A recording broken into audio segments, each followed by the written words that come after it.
It is where they spend their afternoons, their weekends, their summers. Your children playing sports under the guidance of an adult that you may not even know.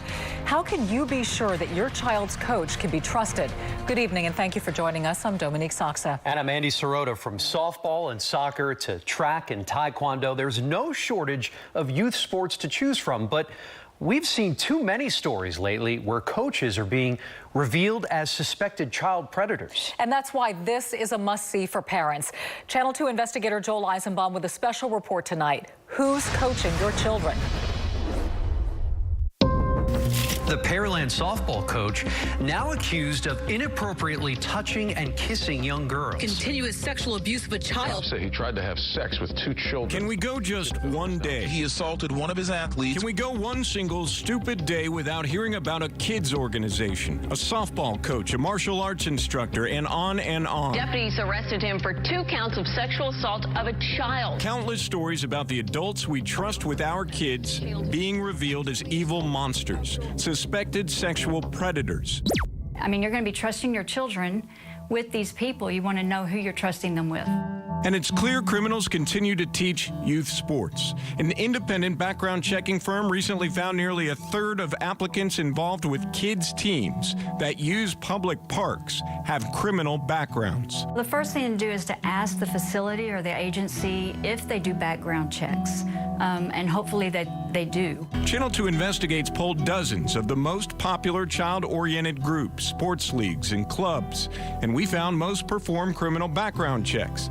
But it's to varying degrees. Track it, Ryan. Westbury Little League, for example, appears to be right on track with a dedicated safety officer who not only reviews the background checks of head coaches, but all adults who work with the kids in any capacity. I actually handle twice a year about 150 to 200 background checks for all of our volunteers. Here's the thing about it, though.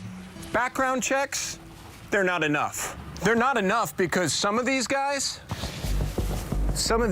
have never been in trouble before. We find that a lot of the people that we are investigating are first-time offenders, or at least it's the first time they've been caught. So they don't have any type of criminal history, and so that makes it a problem.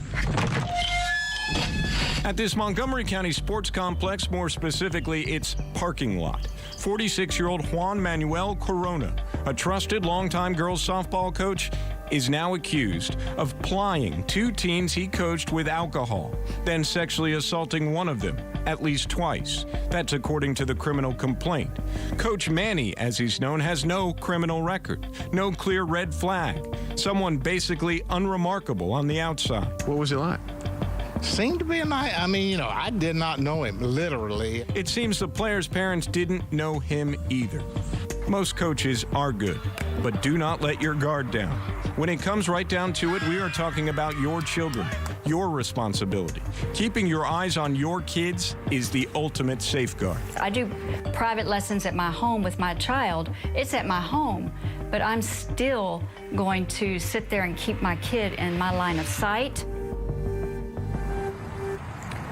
Problem coaches can bounce from league to league, so make sure you keep an eye on staff turnover. Now, we've put together a comprehensive list of the groups, leagues, and organizations that do perform background checks, and you can check it out at click2houston.com/investigates.